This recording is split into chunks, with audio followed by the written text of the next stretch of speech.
قیامت کا ایک دن 50,000 سال کے برابر ہوگا۔ انتظار کرتے کرتے پریشان ہو جائیں گے اور پناہ مانگیں گے کہ کب سوال و جواب شروع ہوگا۔ ایک لمبے انتظار کے بعد اللہ کا حکم جاری ہوگا۔ اللہ اپنے فرشتوں پر حکم ظاہر کرنا شروع کر دے گا۔ 70,000 فرشتے جہنم کو لے کر آ رہے ہوں گے۔ یہ منظر اتنا بھیانک ہوگا کہ سب کی سب چیخیں نکل جائیں گی۔ تمام آدمزاد کے ہاتھ میں ایک کتاب دی جائے گی جس میں ان کی نیکی اور برائی لکھی ہوگی۔ اس کے بعد سوال و جواب کا سلسلہ شروع ہو جائے گا۔ انسان اگر جھوٹ بولنے کی کوشش کرے تو اس کی زبان بند کر دی جائے گی۔ انسان کے ہاتھ، پیر، آنکھ سب گواہی دیں گے۔ ہر وہ چیز جو انہوں نے پوری زندگی کی ہے سب سے پردہ ہٹ جائے گا۔ وہ دن یوں بھیانک ہوگا کہ کوئی بھی بچ نہیں پائے گا۔ انسان من ہی من یہ دعا کرے گا کہ وہ پھر سے دنیا میں چلا جائے تاکہ اس کی نیکی بڑھ جائے اور گناہ گھٹ جائے۔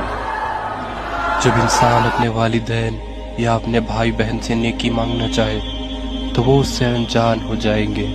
اس سوال و جواب کے سلسلے میں اللہ انسان سے کہے گا کہ پہلے کتاب کا پنہ پڑھو۔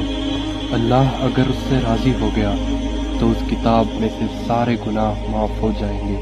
روز محشر میں ایک ترازو ہوگا جس میں فرشتے انسان کی نیکیاں اور گناہ لکھیں گے۔